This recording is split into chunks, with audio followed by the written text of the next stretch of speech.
Hi అండి. నేను మీ విజయ్. నేను నా మాట నేను ముందుగానే హెచ్చరించాను.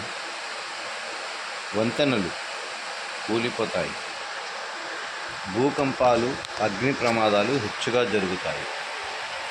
రెండో విషయము, మూడో విషయము, నాలుగో విషయము, ఐదో విషయము, ఆరో విషయము, ఏడో విషయం, మొత్తం 68 కౌంట్ చేసి చెప్పామన్న లైవ్లో.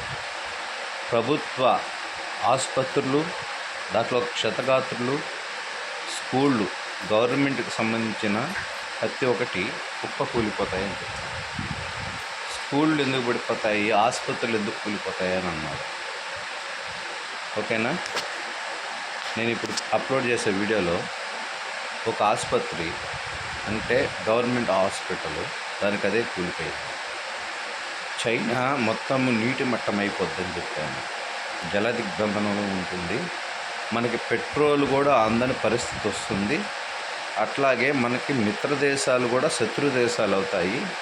కానీ ఏకాధిపత్యం భారతదేశందే అని కూడా చెప్పాను. అది రాబోయే కాలంలో జరుగుతుంది. ఇరాన్, ఇరాక్ గురించి కూడా చెప్పాను. అట్లా కొన్ని యాడ్ చేసిన వీడియోస్ ఉన్నాయి, షార్ట్ వీడియోస్. అట్లాగే జరిగిన తర్వాత ప్రూఫ్లు నేను పెడుతున్నాను. ఇది నేను చెప్పి దగ్గర ఒక లైవ్, అంటే పోయిన 4 days బ్యాక్ లైవ్లో చెప్పాను. కావాలంటే అట్లా చూసుకోండి. వంతెనలు కూలిపోవడము, వరదలు ఉప్పొంగి చైనా దిగ్బంధనం అయిపోవడము, చైనాలో బ్రిడ్జీలు కూలిపోవడము, ఆల్రెడీ ఆ వీడియో అప్లోడ్ చేశాను. మూడో విషయము, గవర్నమెంట్ ప్రాపర్టీకి సంబంధించినవి కూలిపోవటం. అదొకటి. అగ్ని ప్రమాదాలు హెచ్చవుతాయి అని చెప్పాను. ఇంట్లో ఏసీ పేలి, ఒకసారి అయితే బాత్రూమ్ ట్రయల్స్ వెళ్ళి చూశాను. బాత్రూమ్లు కూడా వేలి, ఇంట్లో ఫ్రిడ్జులు వెళ్తాయి, అగ్నిచే ఆఫ్ అవుతాయని చెప్పాను. పవిత్రమైన గుడుల్లో కూడా, అంటే ఇప్పుడు తిరుపతిలో ఉన్న గోవిందరాజుల స్వామి టెంపుల్లో అగ్ని ప్రమాదం జరిగింది. అది మీకు 1 day బ్యాకే వచ్చి ఉంటుంది.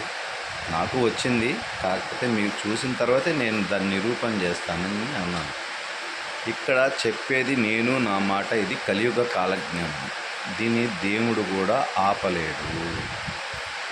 బ్రహ్మంగారు చెప్పినప్పుడు ఎవరైనా ఆపగలిగారా? వాళ్ళు చెప్పిందే నేను చేస్తున్నా తప్ప ప్రత్యేకించి వాళ్ళు అడ్డుకోరు దీన్ని. ఎందుకంటే దీని సారాంశం వాళ్ళకి తెలుసు. నేనెవరో మీకే తెలియకపోలేక ఉన్నారంటే అయోమయంలో. ప్రతి ఒక్కటే చూడండి, వీడియో రూపంలో పెడుతున్నాను. బ్రిడ్జీలు కూలిపోవడము, ప్రభుత్వ ఆసుపత్రులు కూలిపోవడము, చైనా దిగ్బంధనంలో, జల దిగ్బంధంలో. మొత్తం ప్రపంచాన్ని ఇంకా పాలించేది కలితో పాటు పంచభూతములే. మీరు, నేను కాదు. నా సంగతి వదిలేయండి. నేనెవరో అనామకుడిని, ఒక అనాథని, సరేనా? కానీ నేను చెప్పిన మాట నేను నా మాట. ఇక్కడ మంత్రశాస్త్రము, తంత్రశాస్త్రము, యంత్రశాస్త్రము ఉండదు. ఇక్కడ ప్రశ్నకి జవాబు దొరుకుతుంది. అట్లాగే ప్రతి కష్టానికి నిర్మూలన ఉంటుంది. ప్రయత్నపూర్వకంగా చూస్తే అదే జరుగుతుంది. మొన్న 4 రోజుల క్రితం ఒక ఆయన లైవ్ పెట్టాడు.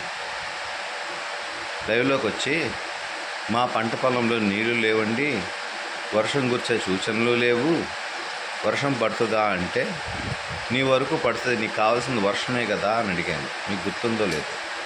నా కామెంట్ బాక్స్లో కామెంట్ పెట్టాడు, వెళ్ళి చూడండి. చుట్టూ అన్ని ఎకరాల పొలం ఉన్నా తన పొలంలో వరకే ఒక 1/2 hour వర్షం కురిసి ఆగిపోయింది. తనే రియల్గా ఒప్పుకున్నాడు. రెడ్ కలర్లో స్టార్ మార్క్ ఉంటుంది. ఇట్లాంటి ప్రపంచంలో వింతలు మీరు చూడకలేకపోతే, ప్రపంచ వింతలు అంటే మీకు తెలుసు 7 or 8 ఉన్నాయి, అంతేనా? ఆ వింతలు కాదు. ఆకాశం నుంచి కొత్తగా మబ్బులు రావడము, కొత్త తోక చుక్కలు రాలటము, ఇంకొక కొన్ని రోజుల్లో 5 గ్రహాలు రాబోతున్నాయి ఒకే దిశకి. పంచగ్రహ కూటమి, నమశివాయ అంటే పంచభూతాలకి అధిపతి. ఇవన్నీ నా అధీనం. రాబోయేది ఇంకా ప్రమాదకరం. నేను కొన్ని యాక్సిడెంట్లు నేను చెప్పి కొన్ని పెట్టడంలా, ఎందుకంటే ఆ అబ్బాయి కొంచెం ఎగ్జామ్స్లో ఉన్నాడు. ఆ అబ్బాయిని డిస్టర్బ్ చేయడం ఎందుకని ఒక 2-3 రోజుల తర్వాత వీడియో అప్లోడ్ చేస్తున్నాను. అట్లాగే ఒక 4 డేస్లో హైదరాబాద్ వస్తున్నాను.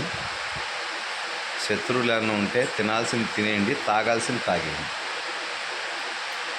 ఎవరో నన్ను బెదిరించారు కదా, హైదరాబాద్ రా నువ్వు చూసుకుందామని.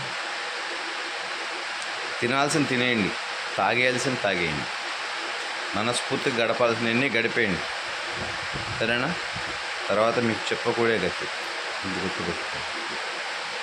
ఇది హెచ్చరిక కాదు, తథ్యం.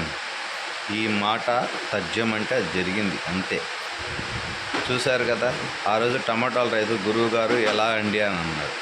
వారంలో నీ రేటు పెరుగుద్దురా అన్న. ఇప్పుడు కేజీ టమాటాలు 50 రూపాయలు అమ్ముతున్నాయి నెల్లూరులో. నిన్న నేనే కొనుక్కొని వచ్చాను. ఒక్క వారం ఆగలేకపోయాడు. ఎప్పుడు పెరుగుతాయన్నో, ఎప్పుడు పెరుగుతున్నాయి అయ్యి అన్నాడు. ఒక్క 3 రోజులు ఆగుంటే వానికి మంచి డబ్బులు వచ్చింది. ఇప్పుడు మొత్తం ఏమైనాయి, మట్టి పాలైపోయి 7 లక్షలు నష్టపోయాడు. నోరు అదుపు చేసుకొని మాట్లాడితే దైవానుగ్రహం ఉంటుంది. తను వర్షం కురిసిందని నమ్మడానికి తన పూర్తి నమ్మకం కారణం. నేను కాదు, మీరు కాదు, ఆ దైవాన్ని. ఓహో ఆయన చెప్పాడు, ఏమో కురవచ్చేమో, కురసద్దేమో అన్నాడు, కురిచింది. అట్లాగే ఒక యజ్ఞం చేయకముందు, యజ్ఞం చేసిన తర్వాత అని చెప్పాను. యజ్ఞం చేయకముందు ఎండను చూపించాను, యజ్ఞం చేసిన తర్వాత వర్షం పడుతుందని చెప్పాను. వర్షం ఎందుకు పడింది మరి నేను చెప్తాను. నేను భగీరథుడిని కాదు, కానీ మహిమాన్వితుని, శక్తి సంపన్నుడు. సకల దేవతలు, మునిగణాలు, ప్రమదగణాలు ఆధీనం, శివానుగ్రహం నాకు ఎక్కువ కాదు. నా చేత గరుడ రేఖ, నా దివ్య దృష్టి, నుదురు స్థానంలో చంద్రవంక, ఇవే మీకు గుర్తులు. నేను ఎవరని చెప్పడానికి. ఉంటాను. ఆ వీడియో చూడండి.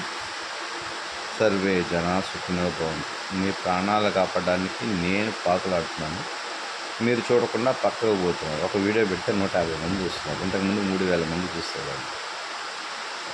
కానీ దీంట్లోనే మీ మరణానికి డాట్ పెట్టి శుభం పలకడానికి నేను రెడీగా ఉన్నాను.